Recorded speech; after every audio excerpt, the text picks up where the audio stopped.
que titulé ¿Cómo salir de la maldición? ¿Lo recuerdan? ¿Están acá? ¿Cómo salir de la maldición?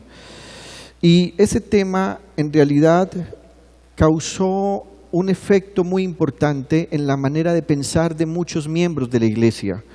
Muchos se dieron cuenta que a pesar de haber recibido a Cristo Jesús como Señor y Salvador, en realidad había asuntos que no se habían arreglado y que podrían estar trayendo maldición. Particularmente recuerdo que cuando tocamos el tema de las maldiciones autoimpuestas, todos aprendimos a reconocer que muchas veces, sin intención, pero sin sabiduría, expresamos palabras que traen sobre nosotros maldición.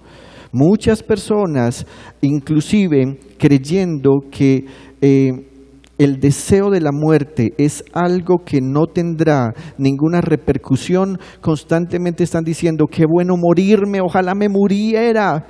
Y lo que están haciendo es autoimponiéndose una maldición.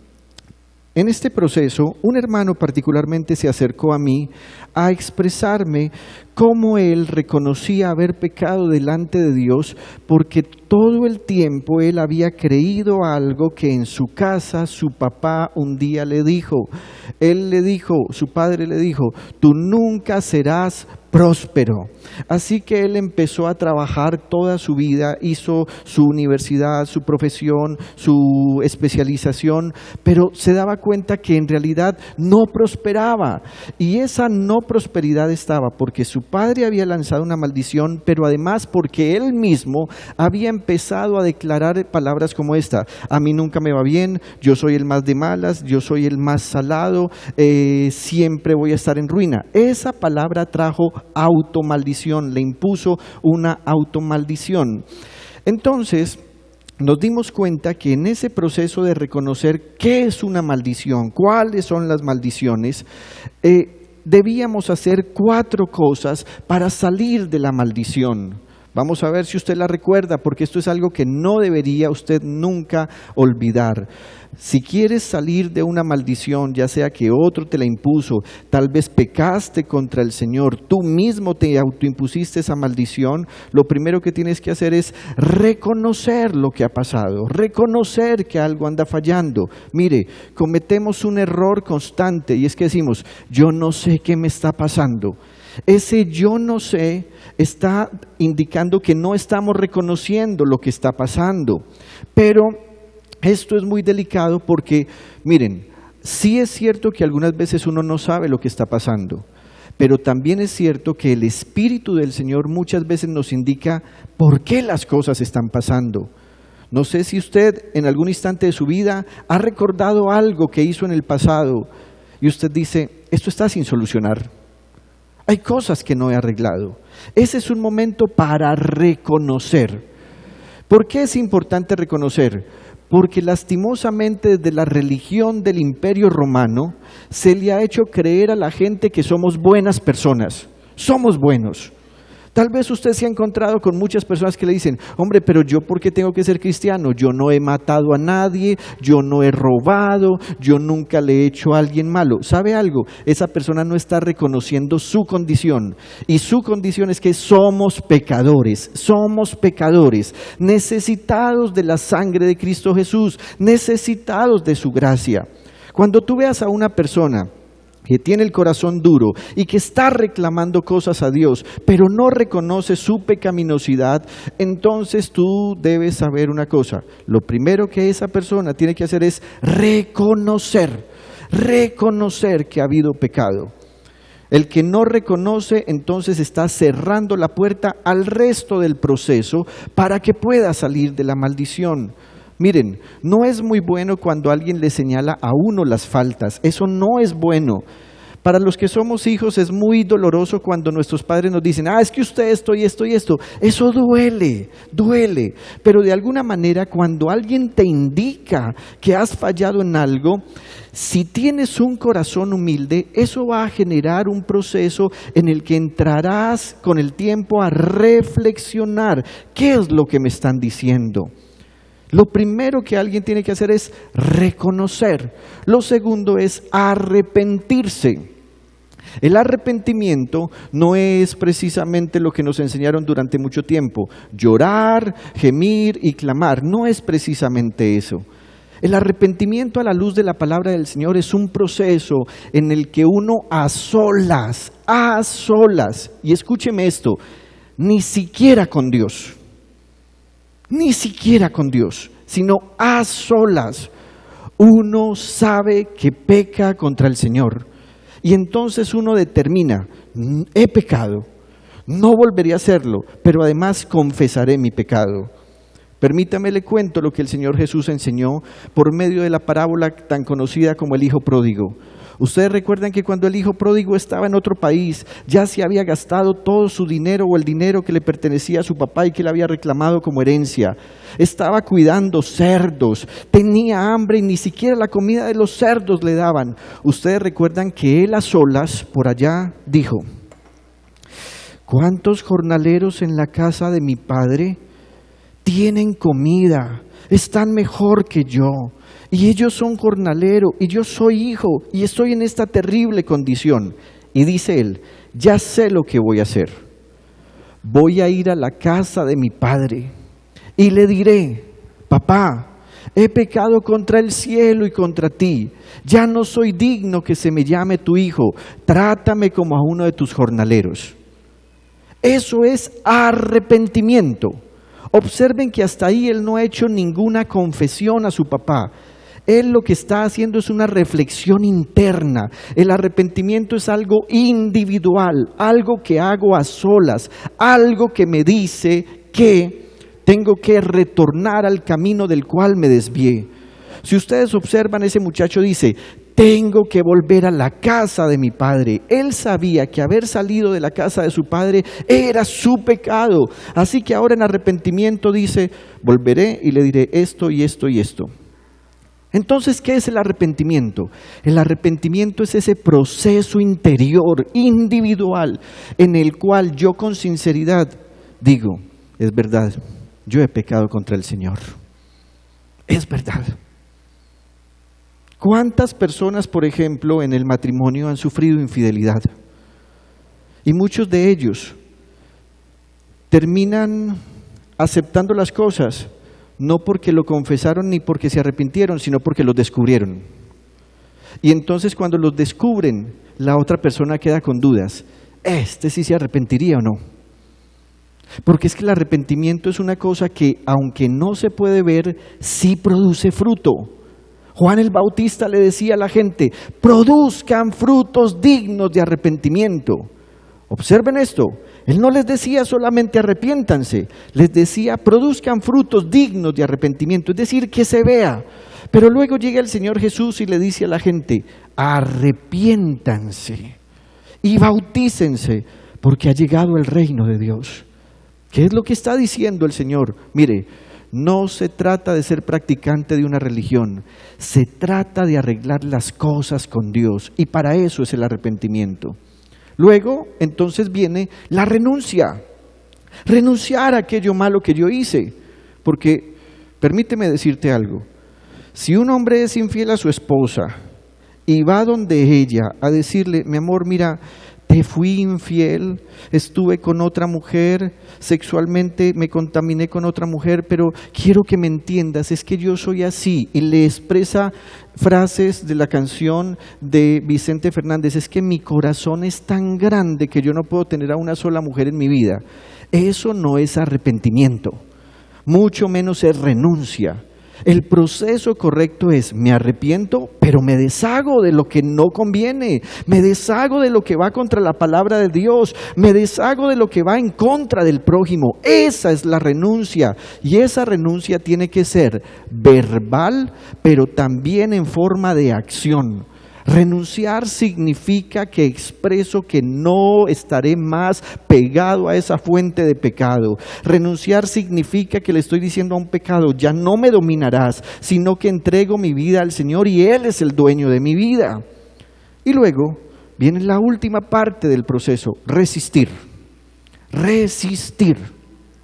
El apóstol Santiago, hermano medio del Señor, dijo: resistan al diablo y él huirá de ustedes.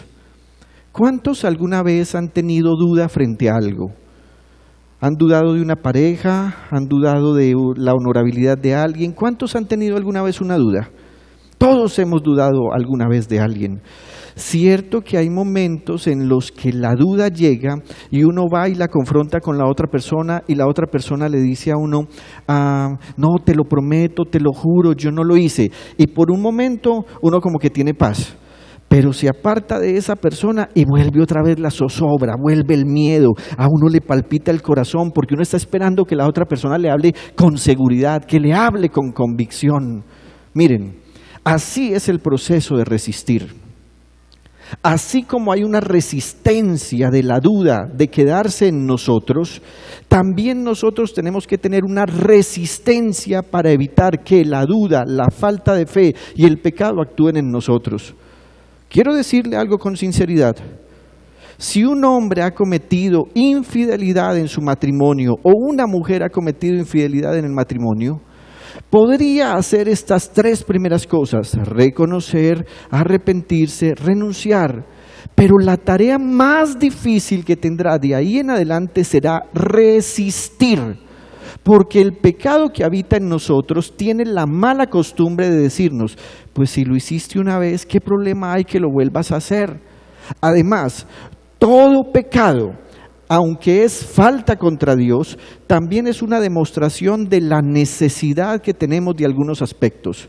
Por ejemplo, hace muchos siglos un predicador dijo, cuando un hombre va y toca la puerta de un prostíbulo, lo que en realidad está demostrando es su necesidad de sentirse amado.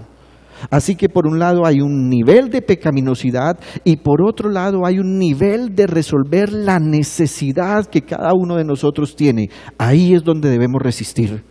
Si una persona ha sido dictaminada o diagnosticada como diabético, esa persona tendrá que resistir para no volverse a comer las ricas tortas con chocolate, la rica Coca-Cola con empanada que venden en la iglesia. Porque si no resiste, entonces eso que consuma le hará daño, porque está enfermo. Cuando usted y yo reconocimos cuál es nuestra debilidad, reconocimos cuál es nuestro pecado, nos arrepentimos y renunciamos, tendremos que resistir. Porque las 3 primeras cosas no garantizan que a partir de ese día no tendrás necesidad de eso que tanto motivó tu corazón. Por el contrario, esas 3 primeras cosas anuncian que el camino que tendrás que recorrer de ahí en adelante tienes que tener mucho cuidado y debes resistir, porque la misma dificultad, la misma tentación, la misma prueba, si se puede llamar, constantemente vendrá a ti. Ahora bien, supongamos que alguien ya hizo esto, fue liberado de la maldición, pero ¿y qué hacemos ahora? ¿Sabe algo? Salir de la maldición es solo una parte del proceso. Porque cuando yo hago esto, no puedo dejar mi vida vacía. Ahora tengo que, si salgo de la maldición, entrar a la bendición. No puedo pensar que salir de la maldición es un asunto suficiente. Salir de la maldición es parte del proceso, pero ahora tengo que entrar en la bendición. Digo, salgo de la maldición, entro a la bendición. Si no, estoy corriendo el riesgo de quedarme afuera de la maldición, pero también afuera de la bendición. No puedo quedarme en el punto intermedio. Si salgo de la maldición, tengo que entrar a la bendición. El apóstol Pablo escribió el texto que hemos usado todos estos días, Gálatas capítulo 3, versículos 13 y 14, para que hablemos de este tema, cómo entrar en la bendición. Tome nota, por favor. ¿Cómo entrar en la bendición?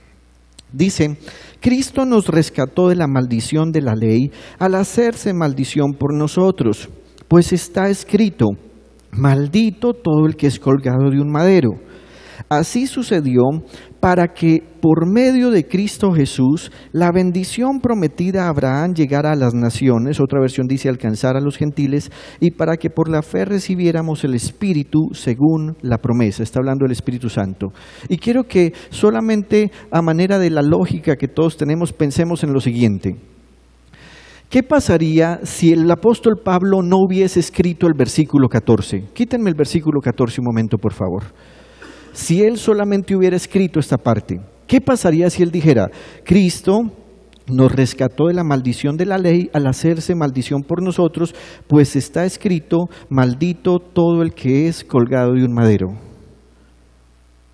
Tal vez a nosotros nos parecería que eso fue suficiente, y esto debería llevarnos a nosotros a decir, gloria a Dios. Pero ya que tenemos el versículo 14, ¿a usted no le parece que este versículo 13 es solo una parte del proceso? Ya nos quitó la maldición, pero Pablo dice, no es suficiente, tenemos que entrar al otro proceso. ¿Cuál es el otro proceso? La bendición. Muchas personas están deseando salir de la maldición, pero no saben que deben entrar a la bendición. ¿Y sabe cuál es el problema de eso? Que el que sale de la maldición, pero no entra a la bendición, entonces ha dejado su vida abierta para que vengan cosas peores que las que tenía cuando estaba en maldición. Permítame, me hago entender con un texto que el Señor dijo. En Mateo 12:43 y siguientes, el Señor Jesús dijo, cuando un espíritu maligno sale de una persona, va por lugares áridos, buscando descanso sin encontrarlo. Entonces dice, volveré a la casa de donde salí. Cuando llega, atención, la encuentra desocupada, barrida y arreglada. Luego va y trae a otros 7 espíritus más malvados que él y entran a vivir allí. Así que el estado postrero de aquella persona resulta peor que el primero.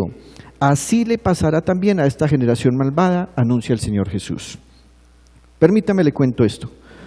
Tal vez usted ha sido testigo de personas que se han acercado a una iglesia y le dicen al hermano que conocen por su casa, vea, lléveme a su iglesia, consígame una cita con el pastor. Y usted se da cuenta que esas personas vienen buscando un milagro, salir de un problema, y los pastores o los creyentes o los de intercesión muchas veces empiezan a orar en favor de esa persona. Esa persona por un tiempo dice, sí, yo reconozco que he pecado contra el Señor, pero después que Dios trae una solución a su problema, salen y se van, no vuelven. Se olvidan de lo que ha pasado. Usted se da cuenta que normalmente pasa un tiempo y a esa persona le empiezan a ocurrir cosas peores de las que estaba sufriendo antes de ese proceso de liberación, de intercesión y de oración. Usted se preguntará, qué vaina, ahora se va a cerrar la fe de esa persona, ahora sí que no va a creer. Y usted se empieza a sentir mal porque usted cree que su oración no fue contestada por Dios, sino que simplemente como hubo un tiempo de sanidad transitoria. No fue eso lo que pasó. ¿Qué fue lo que ocurrió?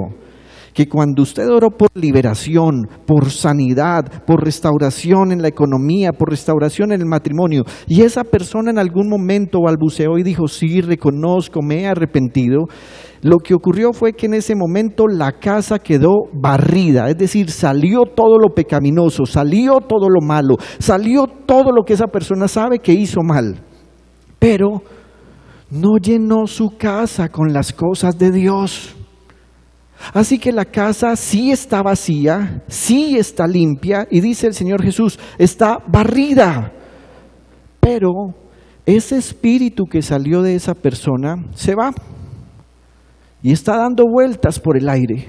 Y en algún momento dice, yo me voy a volver a asomar a mi casa. Y cuando vuelve a su casa dice, está desocupada, está barrida y está arreglada. Y dice, cabemos más, así que no voy a volver solo.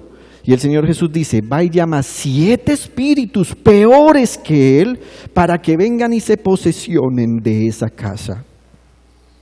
¿Qué estoy queriendo decir con esto? Cuando salimos de la maldición, el proceso va a mitad de camino. Ya sacamos lo malo, ya reconocimos, ya nos arrepentimos, ya renunciamos. Pero si no resistimos llenando nuestra casa con la presencia de Dios, que es el Espíritu de Dios, la palabra de Dios, que es la Biblia, la sujeción a Dios, que es la obediencia, la devoción a Dios, que tiene que ver con la humildad de someternos a lo que Él quiera, entonces esa persona simplemente lo que hizo fue limpiar la casa por un tiempo y luego vendrán no solo el espíritu que salió, sino otros 7 que son peores que él. De nuevo, si salimos de la maldición, tenemos que entrar en la bendición. Si salimos de la maldición, no es suficiente quedarme afuera de la casa de la maldición. Ahora lo voy a poner en términos del Señor Jesús. Si la maldición ha salido de mí, ahora debo permitir que la bendición entre a mí, que la bendición llegue a mí. Muchas personas no han entendido esto y están buscando por el mundo desesperadamente quién les solucione el problema, quién les libere. ¿Se ha dado cuenta usted cuántas personas practican brujería y hechicería? Y la mayoría de esas personas van donde un brujo y donde un hechicero porque creen que ese tipo de personas les va a quitar el conjuro. Y lo que no se han dado cuenta es que cuando abren esa puerta se están interiorizando en esos 7 espíritus peores que el primero. ¿Qué hay que hacer? Salir de la maldición y entrar en la bendición. Ahora bien, recordemos que son maldiciones y bendiciones rápidamente. Dijimos, las maldiciones y las bendiciones son instrumentos de poder espiritual sobrenatural, para bien si son bendiciones y para mal si son maldiciones. En este proceso de mensajes que empezamos a partir de hoy, vamos a descubrir cuáles son las fuentes de bendición. Porque muchas personas, por ejemplo, están en la vida necesitando que sus padres les bendigan, pero ellos no saben bendecir. ¿Se ha dado cuenta que en la religión tradicional romana, la gente va y le dice a sus padres, ma, la bendición? ¿Y qué hace la mamá? Pa, la bendición. Esa no es la bendición. Bendición significa que estoy desatando un poder espiritual sobrenatural. Por eso habíamos dicho que las bendiciones operan, también las maldiciones, por medio de palabras y por medio de transferencia de objetos. Una bendición verdadera es cuando hay una expresión verbal de aquello que estoy deseando que el otro obtenga. Las palabras de bendición pueden ser habladas, escritas o pronunciadas interiormente. Y en relación a las bendiciones, puede haber una transferencia por medio de objetos. Esta mañana quiero hablar de solo dos elementos de bendición de los cuales habla la Biblia. Ustedes vieron o recuerdan que cuando estuvimos hablando de la maldición, mostramos un montón de objetos que traen maldición. Cosas que parecen inocentes, esos elefanticos de la India con la trompa hacia arriba, esas pirámides que la gente usa, dizque para traer prosperidad, fertilidad, ciertos collarcitos con figuras como el collar italiano que la gente dice, es que no puedo ser mamá, entonces voy a ponerme este collarcito que bendijeron para que me dé fertilidad porque soy estéril. Todo eso trae maldición. Cosas tan sencillas como estas, que hoy los jóvenes usan mucho. Esto, por ejemplo, este saludo. Los jóvenes son felices tomándose fotos, dizque, y no se dan cuenta que es una expresión de maldición. ¿Por qué es una expresión de maldición? Porque donde alguien originó esto, lo único que estaba diciendo son cosas como estas. El diablo tiene sujeto al Padre, al Hijo y al Espíritu Santo. Y muchas veces la gente inocentemente, por entrar en moda, está diciendo cosas que traen maldición. Ahora bien, así como hay objetos que traen maldición, la Biblia mencionará que hay solo 2 objetos que traen bendición. El primero es la cena del Señor. La cena del Señor. En 1 Corintios capítulo 10, versículo 16, el apóstol Pablo dice lo siguiente: esa copa de bendición por la cual damos gracias, no significa que entramos en comunión con la sangre de Cristo. Ese pan que partimos no significa que entramos en comunión con el cuerpo de Cristo.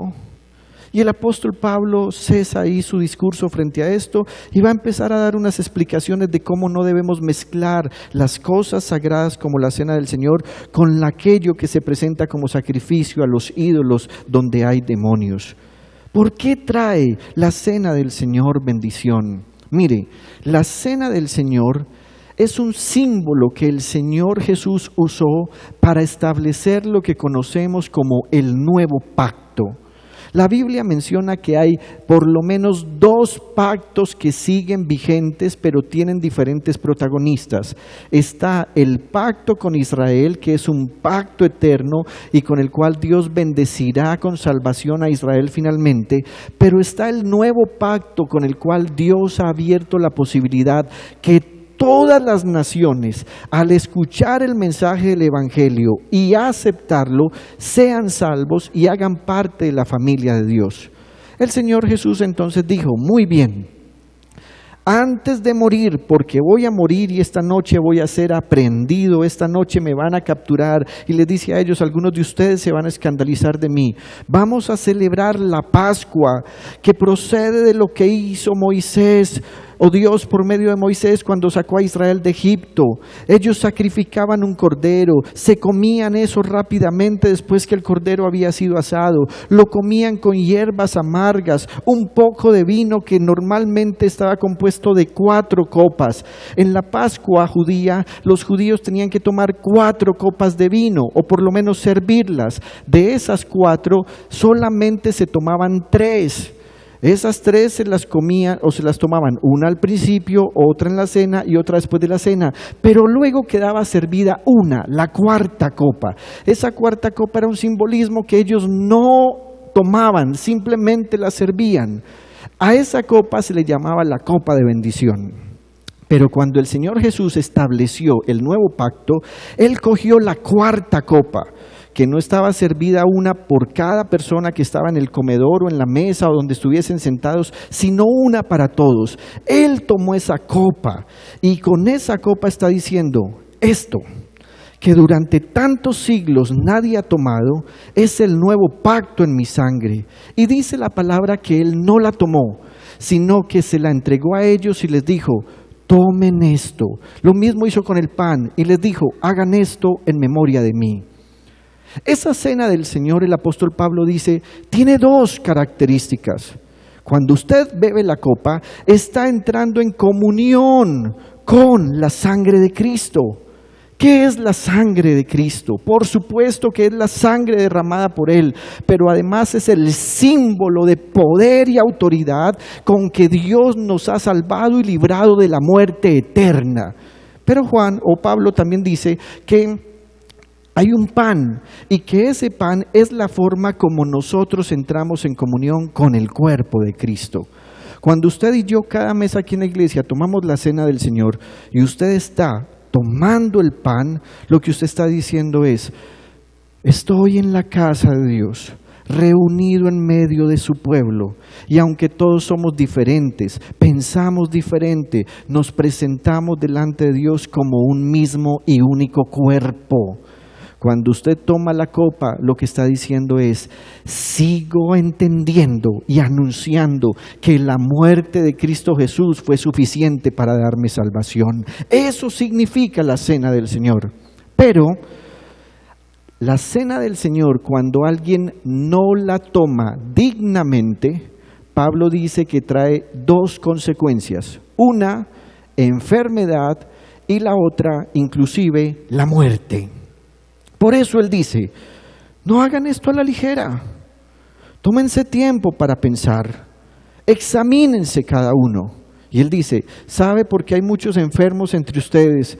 ¿Y por qué algunos inclusive han muerto? Y dice él, porque tomaron la cena del Señor sin darle la dignidad correcta. Cuando uno como hermano y miembro de la iglesia tiene una rabia, un odio contra un miembro de la iglesia y está comiendo el pan, entonces el apóstol Pablo dice, está comiendo juicio para sí. Cuando uno está tomando la copa de la cena del Señor y no está meditando en lo que significó la muerte de Cristo, sino que uno simplemente está pensando, ay Dios, dame riqueza, Dios, dame provisión, y uno está con un sentimiento avaro, egoísta y ambicioso, está tomando muerte para sí mismo. Pero así como esta copa y este pan pueden traer maldición, Pablo aquí está diciendo, también traen bendición. Cuando usted y yo tomamos la cena del Señor, cuando comemos el pan, cuando tomamos la copa y somos conscientes de lo que estamos haciendo, esta cena se convierte en una realidad espiritual, y lo que ocurre es que una vez estamos acercándonos a la invitación del Señor de estar en su mesa para que la bendición esté sobre nosotros. Esa bendición hace que tengamos salud, que tengamos convicción en la fe, que tengamos firmeza espiritual y firmeza de carácter, que tengamos la paz del Señor. Cuando tomamos la cena del Señor estamos haciendo una confirmación y un anuncio que solo la muerte de Cristo es suficiente, pero también que resucitaremos con Él en el día postrero. Esta copa de bendición o cena del Señor, algunos la han llamado la Santa Cena. No es una expresión correcta. La Biblia no habla de la Santa Cena. La Biblia habla de la cena del Señor, porque la cena en sí misma no santifica ni es santa. Lo que en realidad santifica es la devoción y la conciencia con la cual tomamos este acto.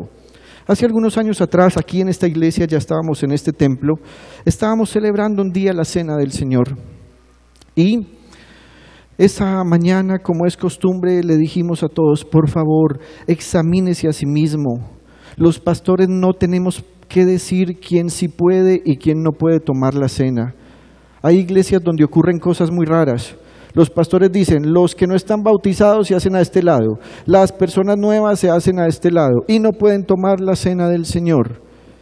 Esas son cosas que no deberían pasar, porque no es el pastor el que señala. Cada uno debe examinarse,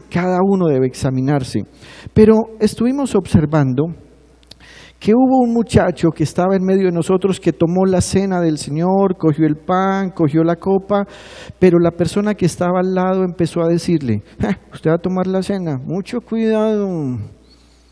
¿Usted en qué vino? En moto. Usted toma esa cena del Señor ahora y se va a matar. Cuidado, cuidado. Porque la persona que estaba al lado conocía la condición pecaminosa del otro, y el otro había estado en el culto casi dormido, sin conectarse, sin entender, y pensó que esto era una liturgia más. Así que la otra persona le decía, cuidado, no la tomes. Y nosotros cantando, en el monte Calvario. Y la otra le decía, ay amigo, ¿usted está dispuesto a morir hoy? El muchacho devolvió la copa, cogió el pancito hasta que lo juntó chiquitico, hizo una bolita, se la metió al bolsillo. Y entonces cuando terminó el culto se acercó y me dijo, pastor, ¿cómo es esto? O sea que cuando uno toma la cena, entonces viene vida o viene muerte. Y yo sabía que era una persona que aunque conocía del Evangelio, no tenía claridad de lo que estaba pasando. Y le dije, así como trae bendición, trae maldición. Si tú no renuncias a tu vida pecaminosa, estás deshonrando el sacrificio de Cristo por medio de esta cena. Pero si tú tienes convicción de pecado y has decidido renunciar, podrías tomar la cena. Y me dijo, no, yo creo que yo necesito arreglar esto. Después arregló esto. Nunca más volvió. Nunca más volvió. ¿Qué significa esto? Dios ha puesto en nuestra mente la verdad de lo que significa la cena del Señor. Pero no permitamos que esto se convierta en una costumbre solo litúrgica. Pablo la llama copa de bendición. Así que entendamos que detrás de la cena del Señor, Dios sí puede impartir una bendición para su pueblo. El segundo objeto de bendición que la Biblia menciona es la Biblia. La Biblia.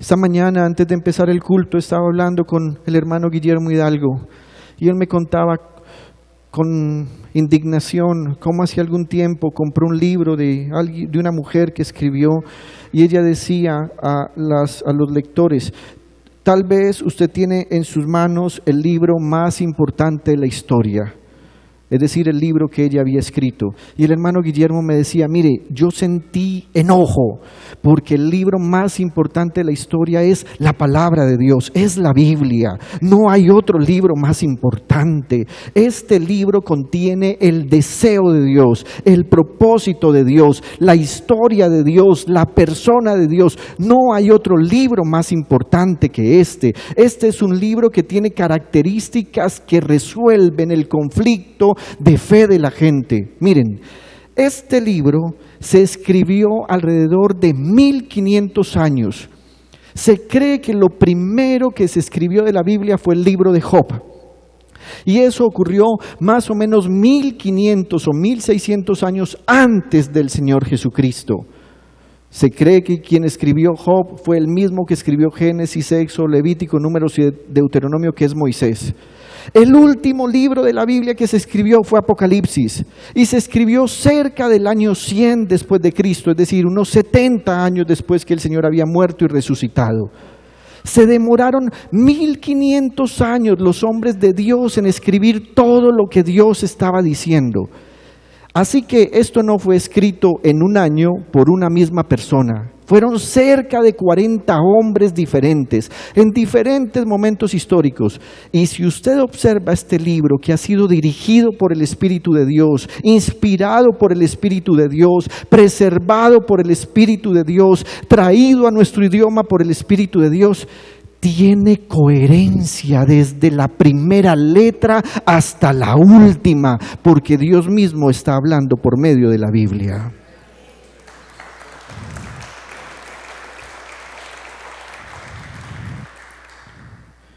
Dios le dice a su pueblo, Deuteronomio capítulo 6, versículo 6, grábate en el corazón estas palabras que hoy te mando.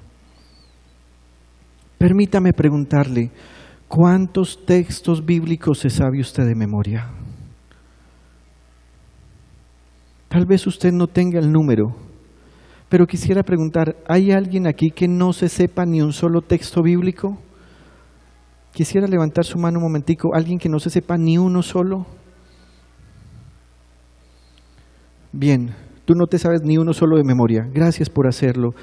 Sabes, me bendice mucho que hagas eso, porque no significa lo que hayas hecho de aquí para atrás, tienes una responsabilidad de acá para adelante. Mire lo que Dios le dice a tu pueblo, grábate en el corazón estas palabras que hoy te mando. Querido hermano, uno no puede grabarse aquello que no estudia, y uno no puede estudiar aquello que no lee.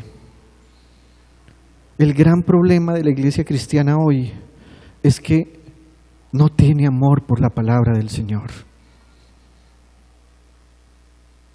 Cuando yo estoy hablando de esta Biblia como objeto de bendición, también tengo que ser claro en decir lo siguiente: si usted tiene una Biblia y la usa para ponerla en el Salmo 91 y 92 en su casa y permitir que esas páginas se vuelvan más amarillitas que las demás porque nunca nadie lo mueve, este objeto de bendición no tiene ningún valor.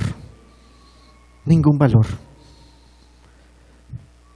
Por el contrario, le quitamos el valor, convirtiéndolo en un objeto de fetiche, de agüero. Cuando estamos diciendo que este objeto, que es la Biblia, tiene valor, es cuando está grabado en nuestro ser. Muchos de ustedes dirán, pastor, es que a mí me pasa una cosa muy rara. Yo no soy capaz de grabarme las citas bíblicas. Y es que no se trata de eso. Se trata de ejercitarnos para aprender, porque hay cosas que definitivamente no seremos capaces de recordar. Es mucha información. Así que tratar de recordar uno por uno los textos bíblicos será imposible. Pero lo que sí ocurre es que a usted le ha pasado, y a mí, que muchas veces usted escucha la palabra del Señor y la lee. Pasa el tiempo y el Espíritu del Señor, ante una necesidad, suya o de otra persona le recuerda a usted la palabra. La Biblia dice que, mire, yo creo que la Biblia dice tal cosa y tal cosa. ¿Sabe qué es lo que está pasando ahí? Que el Señor Jesús está cumpliendo su palabra cuando Él dijo, el Espíritu Santo les recordará todo lo que les he dicho. El pastor quería decir algo. Un micrófono para el pastor, por favor.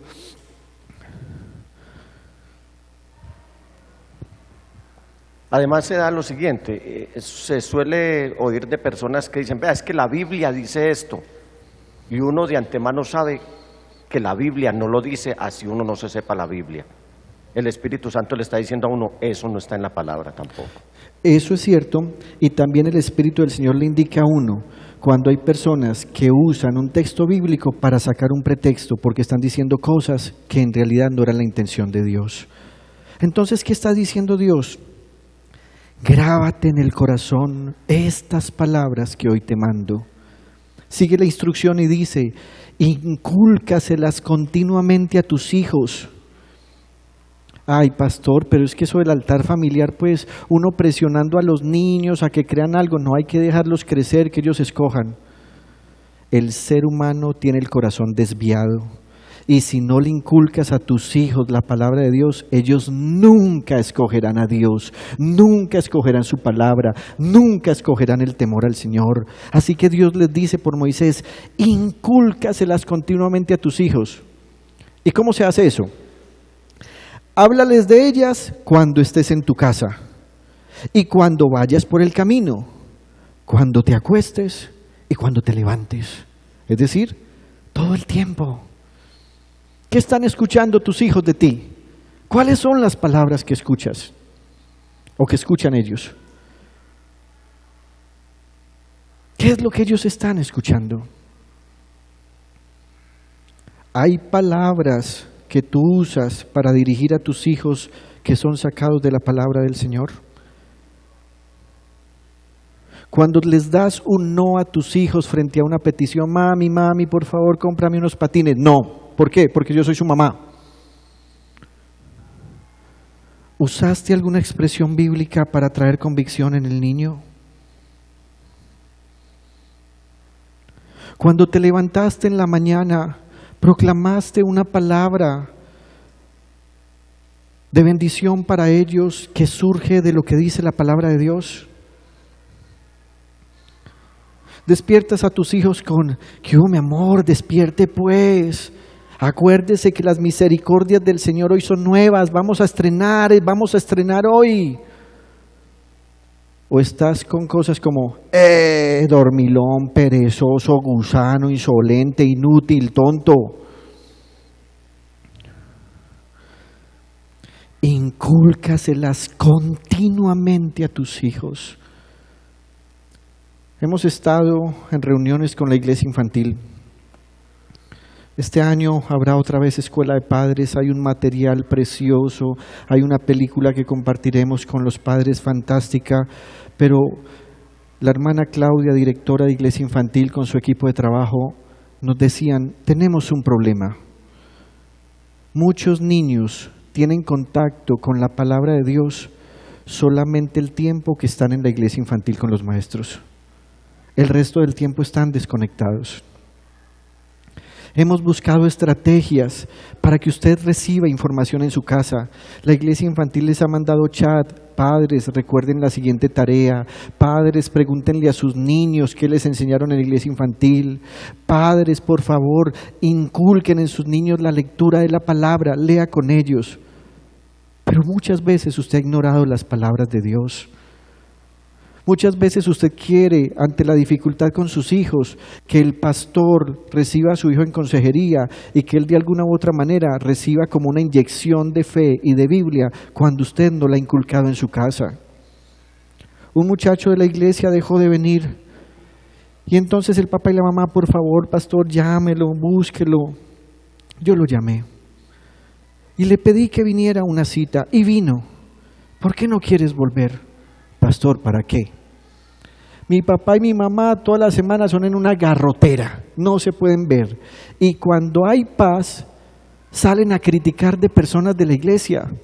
pastor, ¿a usted sí le parece justo que uno salga el domingo de la iglesia y esté almorzando? Y qué vergüenza me hicieron pasar el otro día, porque estábamos comiendo en un restaurante y ellos empezaron a hablar mal de personas de la iglesia y la gente que estaba a nuestro alrededor escuchaban. ¿Qué le estás inculcando a tus hijos? Sigue diciendo Dios, átalas a tus manos como un signo, llévalas en tu frente como una marca. Lo que sigue me encanta, me parece lindísimo. Escríbelas en los postes de tu casa y en los portones de tus ciudades. ¿Cuántos de ustedes tienen cuadros en sus casas donde haya textos bíblicos?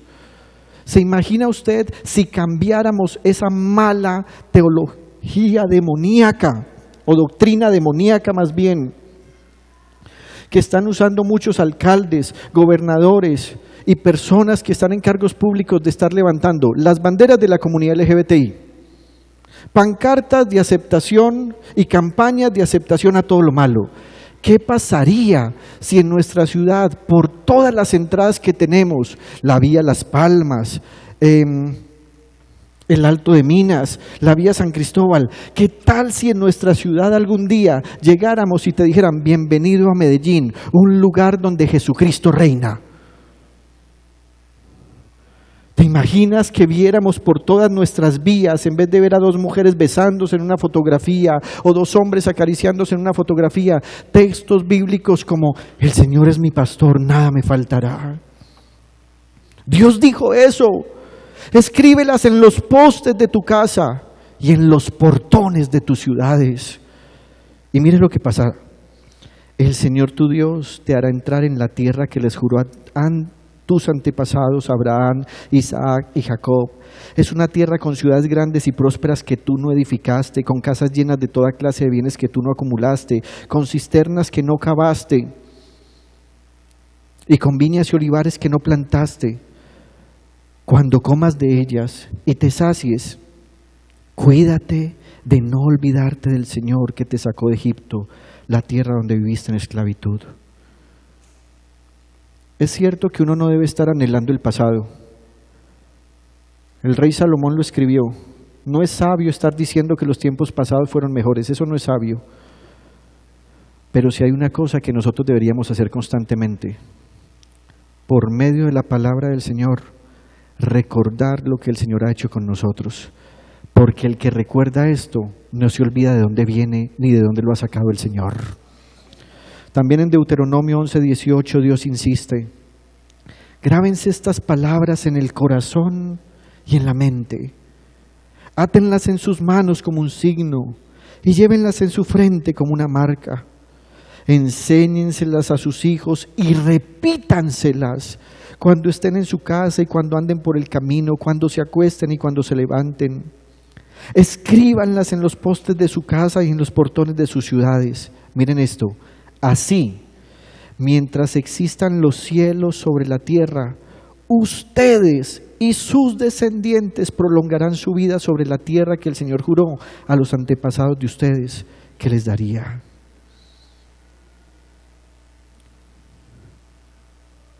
Este objeto se convierte en sagrado cuando está en nuestra mente y en nuestro corazón. Y si está en nuestra mente y en nuestro corazón, va a estar en nuestra boca. Porque el Señor Jesús dijo, de la abundancia del corazón, habla la boca. El Señor Jesús, hablando de sus palabras que están escritas en este libro sagrado, observen lo que dijo. Todo el que me oye estas palabras y las pone en práctica es como un hombre prudente que construyó su casa sobre la roca. Cayeron las lluvias, crecieron los ríos y soplaron los vientos y azotaron aquella casa. Con todo, la casa no se derrumbó porque estaba cimentada sobre la roca. ¿Qué está diciendo el Señor? Hay que escuchar y hay que poner en práctica. Atención a esto, hay que escuchar y poner en práctica. Él dijo, si escuchas y pones en práctica lo que digo, vas a tener problemas, va a venir escasez, posiblemente vendrá enfermedad, tendrás dificultades. Pero eso será como una lluvia que hará que crezca la corriente del río. Van a soplar los vientos y tú vas a sentir que no eres capaz de continuar en la vida. Pero él dice, como escuchaste y pusiste en práctica, la lluvia cesará, el río se aplacará y esa casa no será derrumbada porque está cimentada sobre la roca. Pero mire lo que sigue. Abra su Biblia conmigo, por favor. Mateo capítulo 7, versículo 26.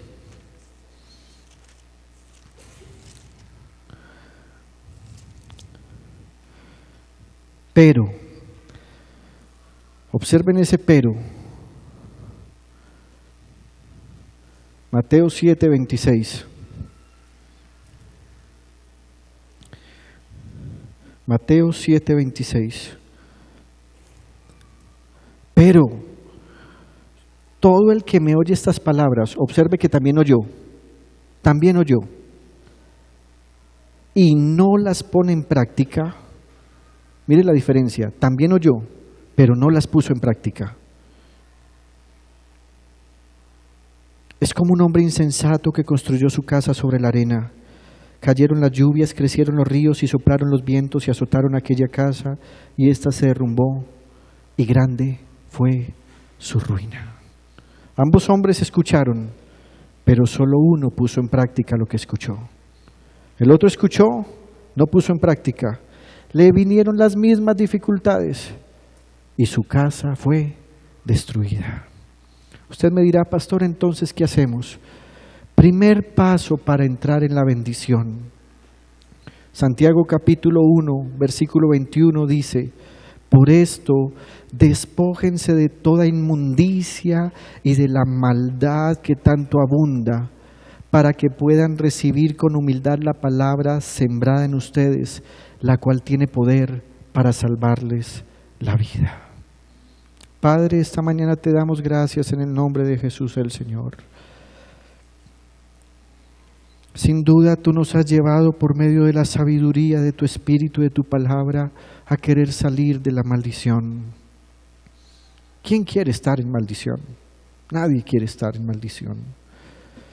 Sin embargo, algunas veces nuestro corazón terco nos amarra allí. Ahora bien, Señor, tú no solamente nos sacas de la maldición, sino que nos permites entrar en la bendición. Hoy te pido que esta primera enseñanza, a manera de introducción, quede grabada en tu iglesia. Que ellos sientan el vivo deseo de querer continuar en tu fe, en la fe que salva. Que aprendan a amar el tiempo de comunión, de la cena del Señor, como un tiempo de bendición, de reflexión, de nueva oportunidad, de santificación. Pero también te ruego, Señor, que aprendan a amar la Biblia como tu palabra, a leerla, a estudiarla y a guardarla en el corazón, a inculcársela a sus hijos y a vivir conforme a lo que tú has dicho. Te lo pedimos en el nombre de Jesús y por el poder del Espíritu Santo, y todos decimos amén y amén.